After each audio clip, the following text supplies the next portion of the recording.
Hello दोस्तों, कहानियों की दुनिया में आप सभी का स्वागत है। आज हम सुनेंगे मुंशी प्रेमचंद जी द्वारा लिखित उपन्यास निर्मला का भाग 2। आइए आगे बढ़ने से पहले अब तक की कहानी को संक्षेप में जानते हैं। अब तक हमने सुना कि निर्मला की शादी की तैयारियों के बीच ही निर्मला के पिता का देहांत हो जाता है और सारी तैयारियां धरी की धरी रह जाती है। निर्मला की माँ एक पुरोहित को पत्र देकर लड़के वाले के पास लखनऊ भेजती है। अब आगे की कहानी सुनते हैं। संध्या का समय था। बाबू भालचंद दीवान खाने के सामने आराम कुर्सी पर नंग धरंग लेटे हुए हुक्का पी रहे थे। बहुत ही स्थूल ऊंचे कद के आदमी थे। ऐसा मालूम होता था कि काला देव है या कोई हबसी अफ्रीका से पकड़ कर आया है। सिर से पैर तक एक ही रंग था, काला। चेहरा इतना स्याह था कि मालूम न होता था कि माथे का अंत कहाँ है, सिर का आरंभ कहाँ। बस कोयले की एक सजीव मूर्ति थी। आपको गर्मी बहुत सताती थी। 2 आदमी खड़े पंखा जल रहे थे, उस पर भी पसीने का तार बंधा हुआ था। आप आबकारी के विभाग में एक ऊंचे ओहदे पर थे। 500 रुपये वेतन मिलता था। ठेकेदारों से खूब रिश्वत लेते थे। ठेकेदार शराब के नाम पानी बेचे, 24 घंटे दुकान खुली रखे, आपको केवल खुश रखना काफी था। सारा कानून आपकी खुशी थी। इतनी भयंकर मूर्ति थी कि चांदनी रात में लोग उन्हें देखकर सहसा चौंक पड़ते थे। बालक और स्त्रियां ही नहीं, पुरुष का तक सहम जाते थे। चांदनी रात इसलिए कहा गया कि अंधेरी रात में तो उन्हें कोई देख ही न सकता था। श्यामलता अंधकार में विलीन हो जाती थी। केवल आंखों का रंग लाल था।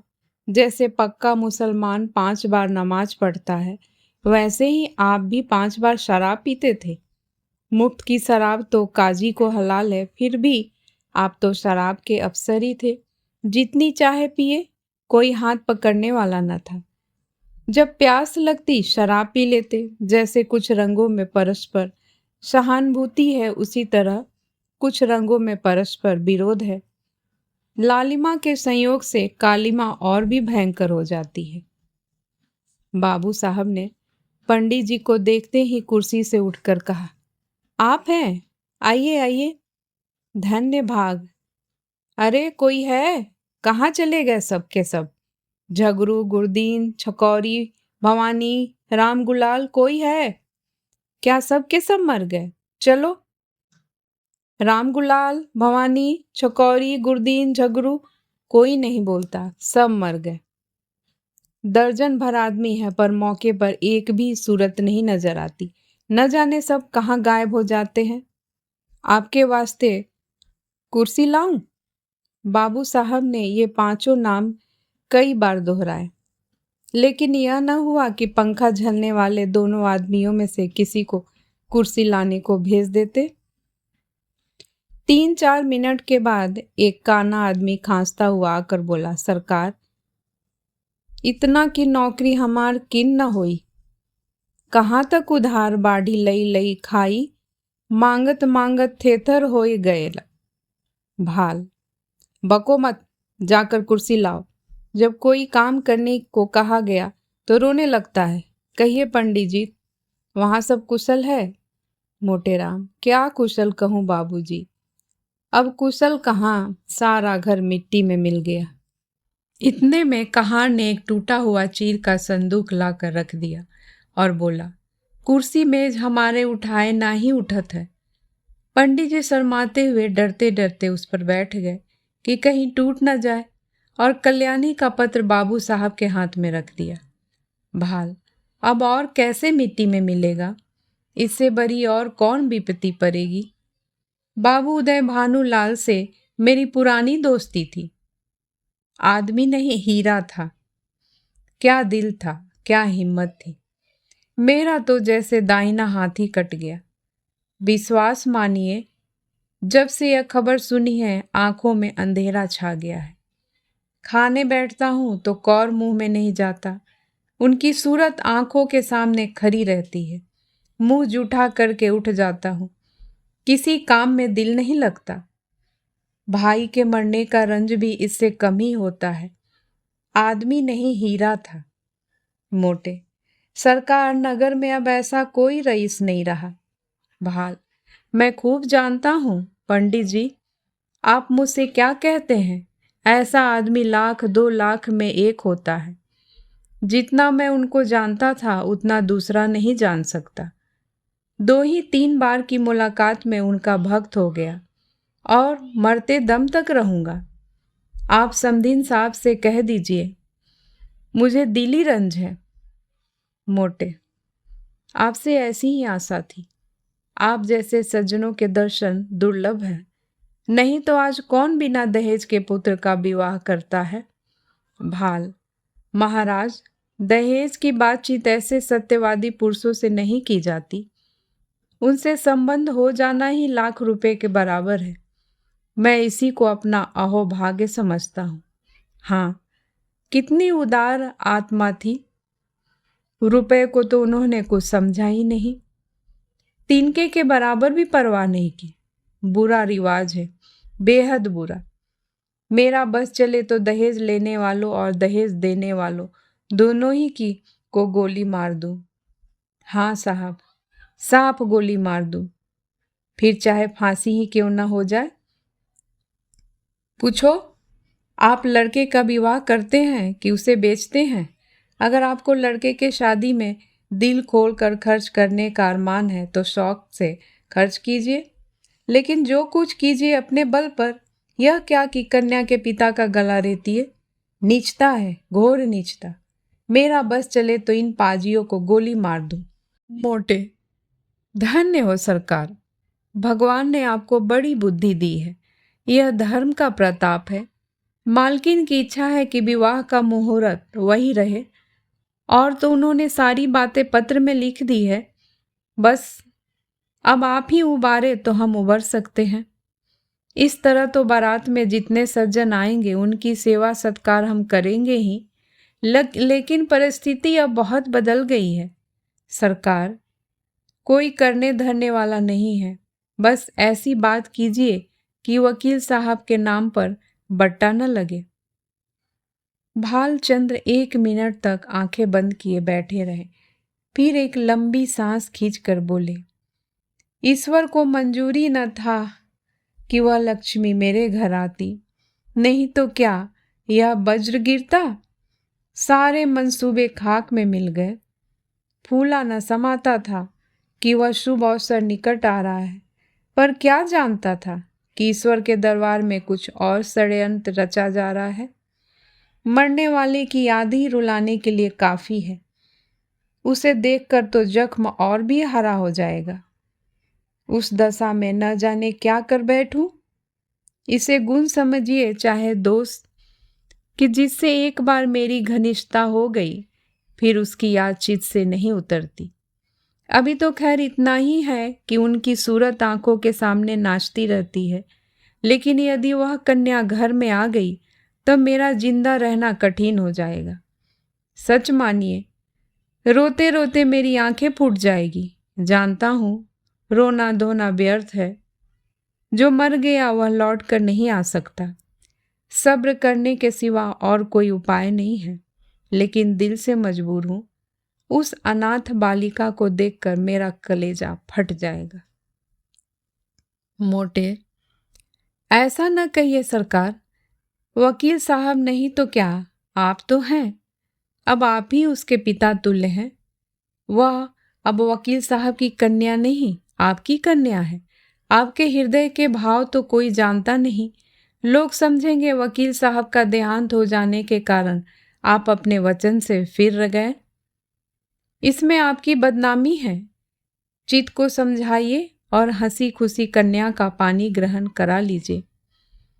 हाथी मरे तो 9 लाख का लाख विपत्ति परी है, लेकिन मालकिन आप लोगों की सेवा सत्कार में कोई बात न उठा रखेगी। बाबू साहब समझ गए कि पंडित मोटेराम कोरे पोथी के ही पंडित नहीं, वरन व्यवहार नीति में भी चतुर है। बोले, पंडित जी, हलफ से कहता हूँ, मुझे उस लड़की से जितना प्रेम है उतना अपनी लड़की से भी नहीं है। लेकिन जब ईश्वर को मंजूर नहीं है तो मेरा क्या बस है। वह मृत्यु एक प्रकार की अमंगल सूचना है जो विधाता की ओर से हमें मिली है। यह किसी आने वाली मुसीबत की आकाशवाणी है। विधाता स्पष्ट रीति से कह रहा है कि यह विवाह मंगलमय न होगा। ऐसी दशा में आप ही सोचिए, यह संयोग कहाँ तक उचित है। आप तो विद्वान आदमी हैं, सोचिए, जिस काम का आरंभ ही अमंगल से हो उसका अंत मंगलमय हो सकता है? नहीं, जानबूझकर मक्खी नहीं निगली जाती। समदीन साहब को समझा कर कह दीजिएगा, मैं उनकी आज्ञा पालन करने को तैयार हूं, लेकिन इसका परिणाम अच्छा न होगा। स्वार्थ के बस में होकर मैं अपने परम मित्र की संतान के साथ यह अन्याय नहीं कर सकता। इस तर्क ने पंडित जी को निरुत्तर कर दिया। वादी ने यह तीर छोड़ा था जिसकी उसके पास कोई काट न थी। शत्रु ने उन्हीं के हथियार से उन पर वार कर दिया था और वह उसका प्रतिकार न कर सकते थे।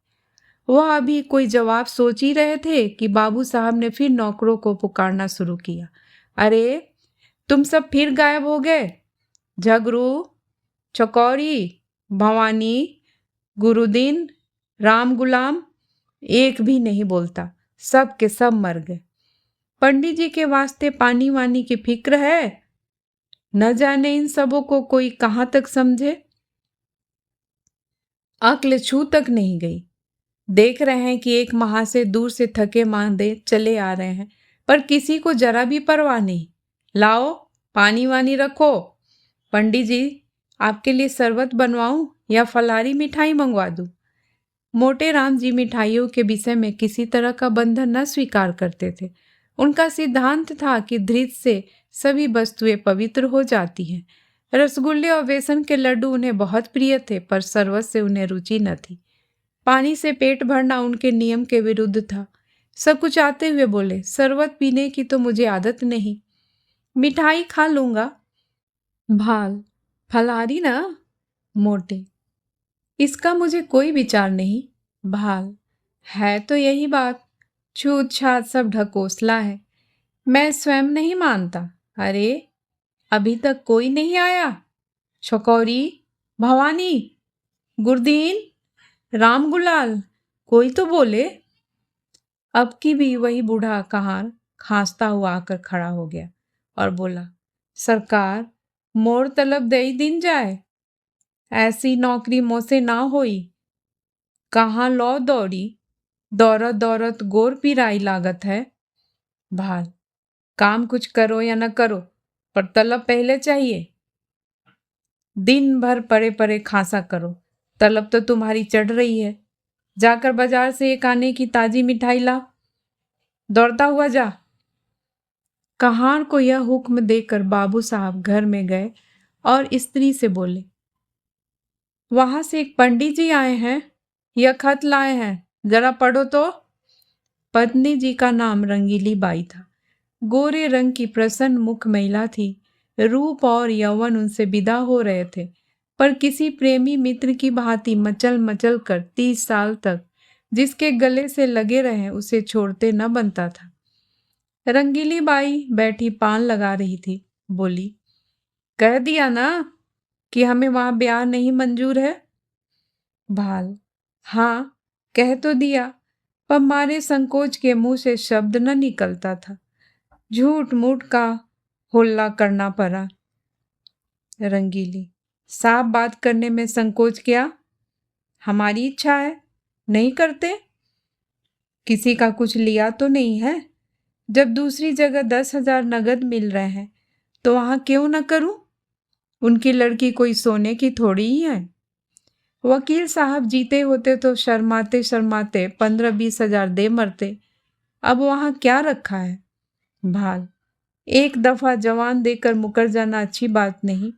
कोई मुख से कुछ न कहे, पर बदनामी हुए बिना नहीं रहती। मगर तुम्हारी जिद से मजबूर हूं। रंगीली बाई ने पान खाकर खत खोला और पढ़ने लगी।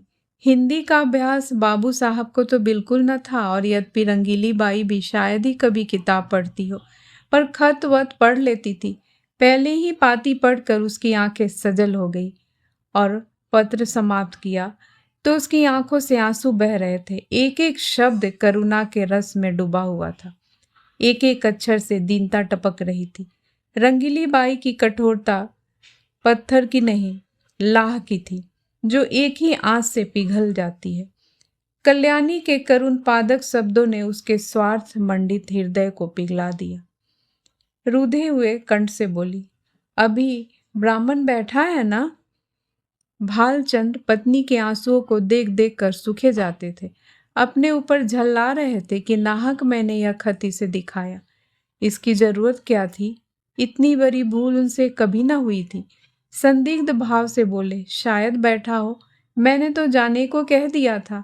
रंगीली ने खिड़की से झांक कर देखा। पंडित मोटे राम जी बगुले की तरह ध्यान लगाए बाजार के रास्ते की ओर ताक रहे थे।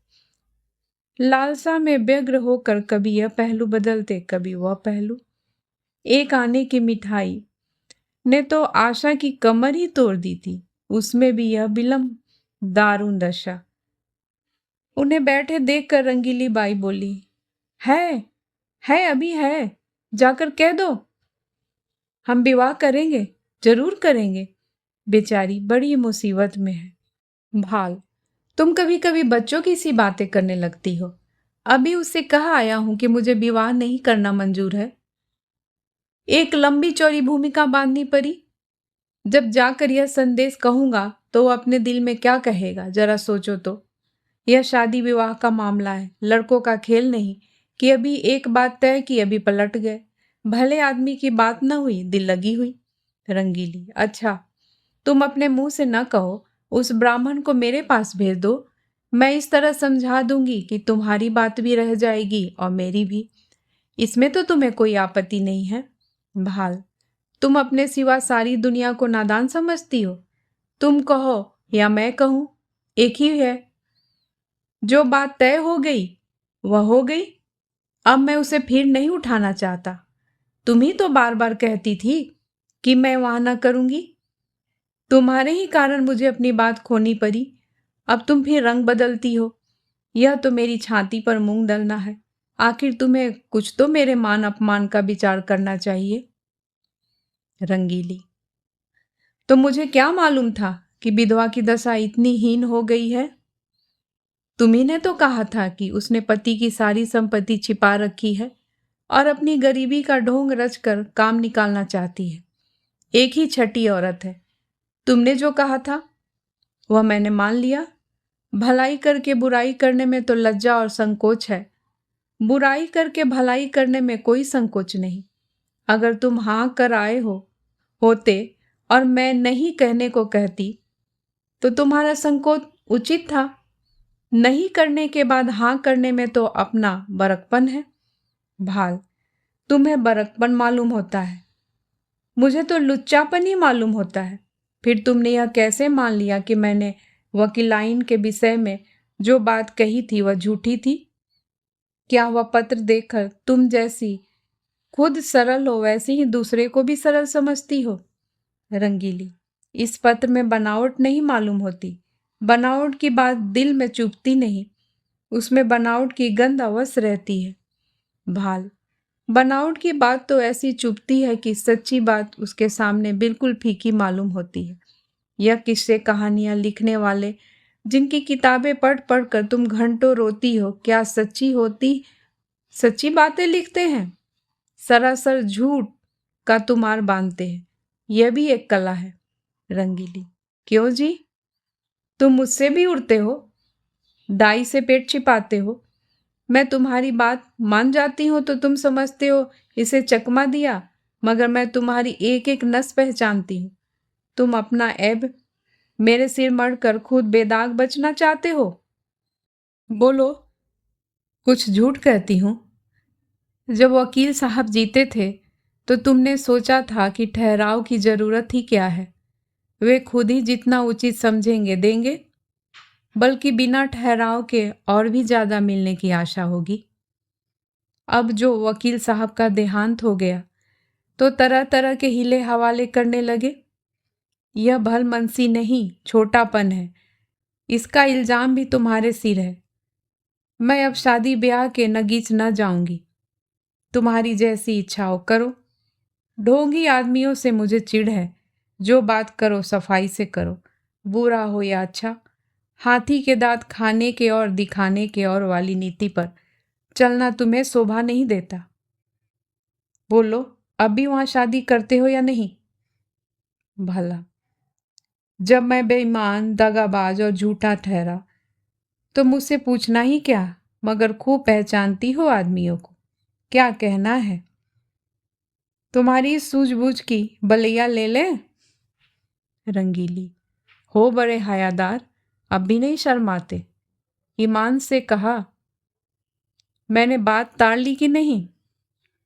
भाल, अजी जाओ। वह दूसरी औरतें होती हैं जो मर्दों को पहचानती हैं। अब तक मैं यही समझता था कि औरतों की दृष्टि बड़ी सूक्ष्म होती है, पर आज यह विश्वास उठ गया और महात्माओं ने औरतों के विषय में जो तत्व की बातें कही है उनको मानना पड़ा। रंगीली, जरा आईने में अपनी सूरत तो देखाओ। तुम्हें मेरी कसम है, जरा देख लो कितना झेपे हुए हो। भाल, सच कहना, कितना झेपा हुआ हूँ? रंगीली, इतना ही जितना कोई भलमानस चोर चोरी खुल जाने पर झेपता है। भाल, खैर मैं झेपा ही सही, पर शादी वहां न होगी। रंगीली, मेरी बला से, जहां चाहो करो। क्यों, भुवन से एक बार क्यों नहीं पूछ लेते? भाल, अच्छी बात है, उसी पर फैसला रहा। रंगीली, जरा भी इशारा न करना। भाल, अजी मैं उसकी तरफ ताकूंगा भी नहीं। संयोग से ठीक उसी वक्त भुवन मोहन भी आ पहुंचा। ऐसे सुंदर सुडौल बलिष्ठ युवक कॉलेज में बहुत कम देखने में आते हैं।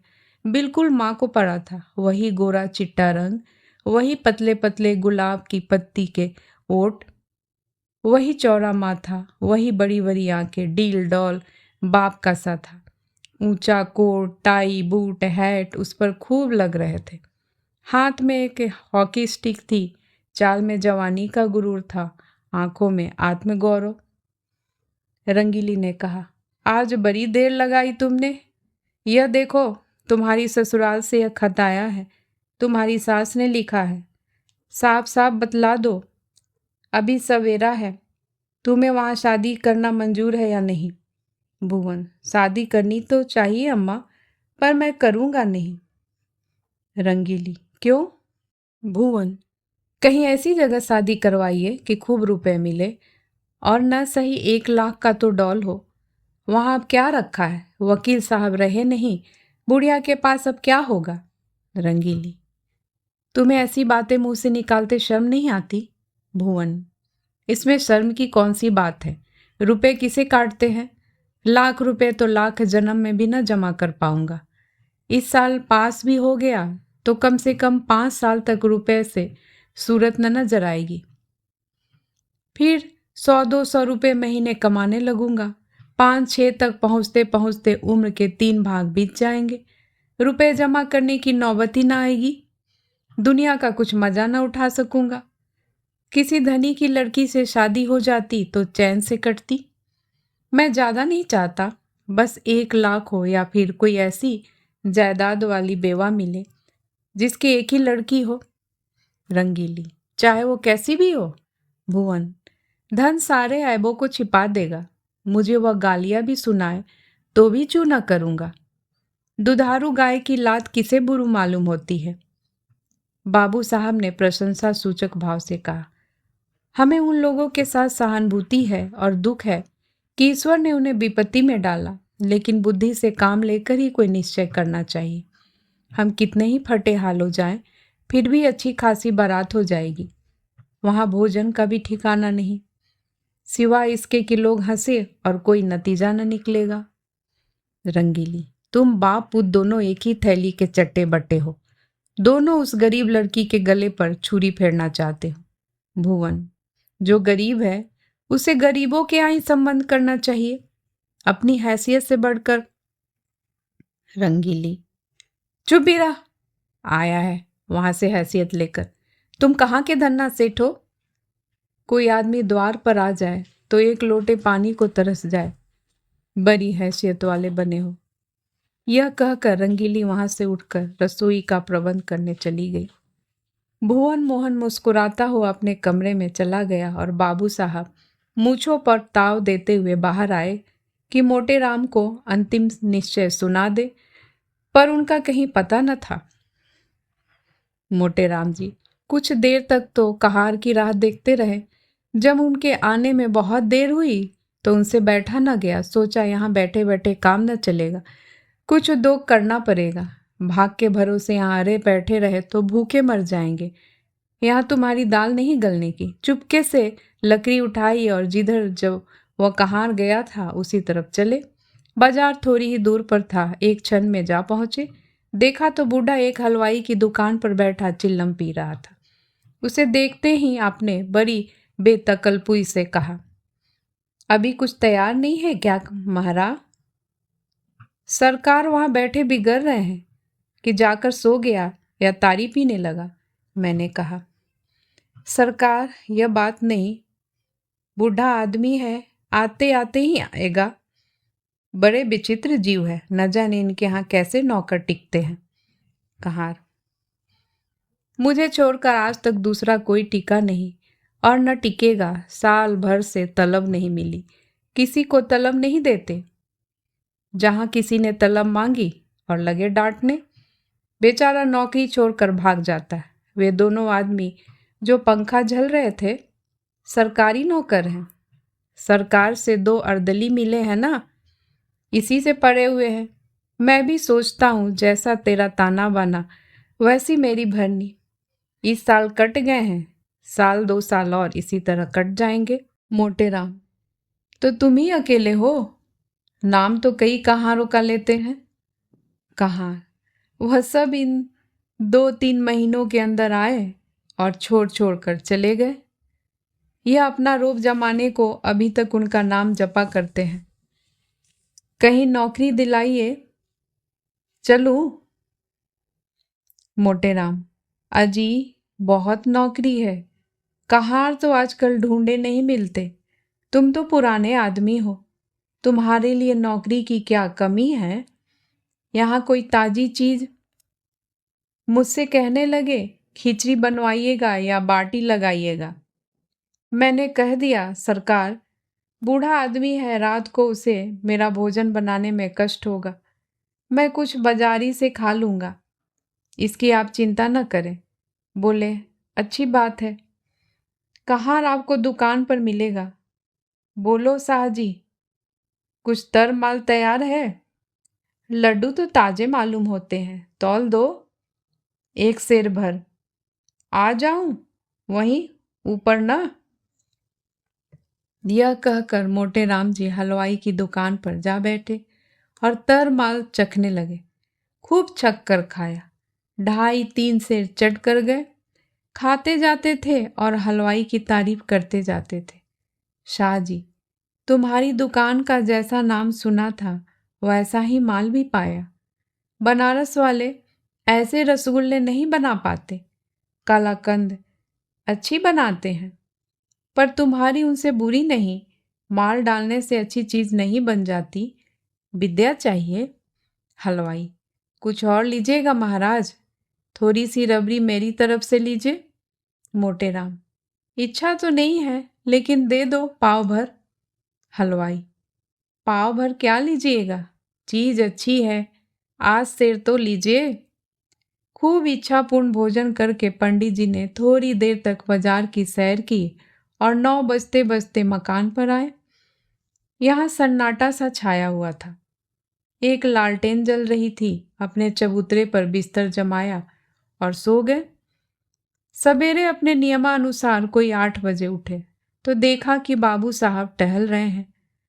उन्हें जगह देखकर वो पाए लगन कर बोले, महाराज आज रात कहाँ चले गए थे? मैं बड़ी रात तक आपकी राह देखता रहा। भोजन का सब सामान बड़ी देर तक रखा रहा। जब आप ना आए तो रखवा दिया गया। आपने कुछ भोजन किया था या नहीं? मोटे, हलवाई की दुकान में कुछ खा आया था। भाल, अजी पूरी मिठाई में वह आनंद कहाँ जो बाटी और दाल में है। 10-12 आने खर्च हो गए होंगे, फिर भी पेट न भरा होगा। आप मेरे मेहमान हैं, जितने पैसे लगे हो ले लीजिएगा। मोटे, आप ही की हलवाई की दुकान पर खाया था, वह जो नुक्कड़ पर बैठता है। भाल, कितने पैसे देने पड़े? मोटे, आपके हिसाब में लिखा दिए हैं। भाल, जितनी मिठाइयाँ ली हो मुझे बता दीजिए, नहीं तो पीछे से बेईमानी करने लगेगा। एक ही ठग है। मोटे, कोई 2.5 सेर मिठाई थी और आधा सेर रबड़ी। बाबू साहब ने विस्फारित नेत्रों से पंडित जी को देखा, मानो कोई अचंभे की बात सुनी हो। 3 सेर तो कभी यहाँ महीने भर का टोटल भी न होता है, और यह महाशय एक ही बार में कोई 4 रुपए का माल उड़ा गए। अगर एक आध दिन और रह गए तो यह बैठ जाएगी। पेट है या शैतान की कब्र? 3 सेर, कुछ ठिकाना है? उद्विग्न दशा में दौड़े हुए अंदर आए और रंगीली से बोलकर, कुछ सुनती हो? यह महाशय कल 3 सेर मिठाई उड़ा गए। 3 सेर पक्की तौल। रंगीली बाई ने विस्मित होकर कहा, अजी नहीं, 3 सेर भला क्या खा जाएगा, आदमी है या बैल? भाल, 3 सेर तो अपने मुंह से कह रहा है, 4 सेर से कम न खाया होगा। पक्की तौल। रंगीली, पेट में सनीचर है क्या? भाल, आज और रह गया तो 6 सेर पर हाथ फेरेगा। रंगीली, तो आज रहे ही क्यों? खत का जवाब दे दो, देकर विदा करो। अगर रहे तो साफ कह देना कि हमारे यहाँ मिठाई मुफ्त में नहीं आती। खिचड़ी बनाना हो बनावे, नहीं तो अपनी राह ले। जिन्हें ऐसे पेटियों को खिलाने की मुक्ति मिलती हो वे खिलाए, हमें ऐसी मुक्ति न चाहिए। मगर पंडित विदा होने को तैयार बैठे थे, इसलिए बाबू साहब को कौशल से काम लेने की जरूरत न पड़ी। पूछा, क्या तैयारी कर दी महाराज? मोटे, हाँ सरकार, अब चलूंगा। 9 बजे की गाड़ी मिलेगी ना? भाल, भला आज तो और रहिए। यह कहते कहते बाबूजी को भय हुआ कि कहीं यह महाराज सचमुच न रह जाए, इसलिए वाक्य को यूं पूरा किया, हाँ, वहां भी लोग आपका इंतजार कर रहे होंगे। मोटे, 1-2 दिन को तो कोई बात न थी, और विचार भी यही था कि त्रिवेणी का स्नान करूंगा, पर बुरा न मानिए तो कहूं, आप लोगों में ब्राह्मणों के प्रति लेश मात्र भी श्रद्धा नहीं है।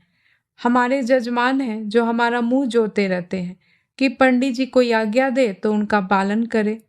हम उनके द्वार पहुंच जाते हैं तो ये अपना धन्य भाग समझते हैं, और सारा घर छोटे से बड़े तक हमारी सेवा सत्कार में मग्न हो जाते हैं। जहां अपना आदर नहीं वहां एक क्षण भी ठहरना असह्य है। जहां ब्राह्मण का आदर नहीं वहां कल्याण नहीं हो सकता।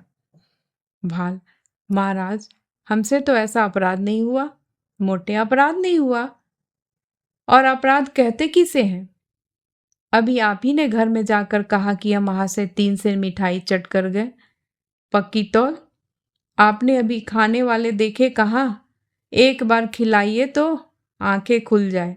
ऐसे ऐसे महान पुरुष परे हैं जो पसेरी भर मिठाई खा जाए और डकार तक न ले।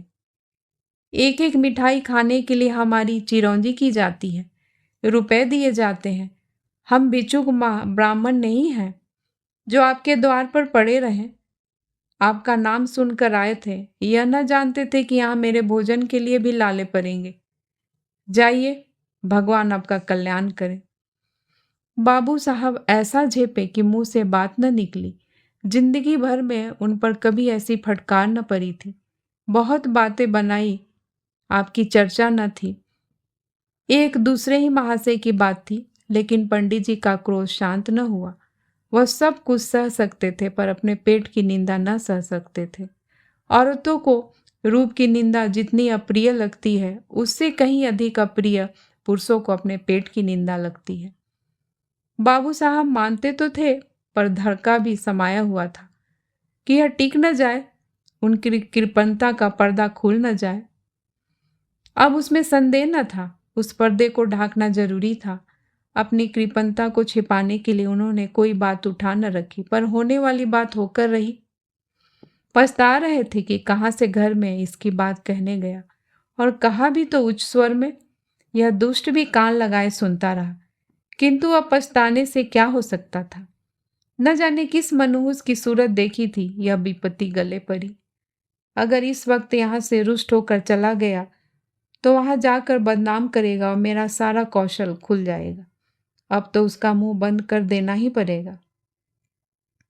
यह सोचकर विचार करते हुए वह घर में जाकर रंगीली बाई से बोले, इस दुष्ट ने हमारी तुम्हारी बातें सुन ली, रूठ कर चला जा रहा है। रंगीली, जब तुम जानते थे कि द्वार पर खड़ा है तो धीरे से क्यों न बोले? भाल, विपत्ति आती है तो अकेले नहीं आती। यह क्या जानता था कि वह द्वार पर कान लगाए खड़ा है? रंगीली, न जाने किसका मुंह देखा था।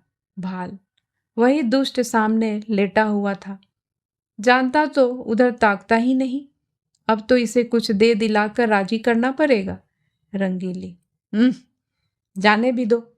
जब तुम्हें वहां विवाह ही नहीं करना तो क्या परवाह है? जो चाहे समझे, जो चाहे कहे। भाल, यूं जान न बचेगी। आओ 10 रुपये विदाई के बहाने दे दो। ईश्वर फिर इस मनहूस की सूरत न दिखाए। रंगीली ने बहुत अछताते पछताते 10 रुपये निकाले और बाबू साहब ने उन्हें ले जाकर पंडित जी के चरणों पर रख दिया। पंडित जी ने दिल में कहा, धत तेरी की मक्खी चूस की, ऐसा रगड़ा कि याद करोगे? तुम समझते हो कि 10 रुपये देकर इसे उल्लू बना लूंगा? इस फेर में न रहना, यहाँ तुम्हारी नस नस पहचानते हैं। रुपये जेब में रख लिए और आशीर्वाद देकर अपनी राह ली। बाबू साहब बड़ी देर तक खड़े सोच रहे थे। मालूम नहीं अभी मुझे कृपण ही समझ रहा है या पर्दा ढक गया, कहीं ये रुपये भी तो पानी में नहीं गिर पड़े। कहानी सुनने के लिए बहुत बहुत धन्यवाद। शेष कहानी अगले भाग में। तब तक के लिए नमस्कार।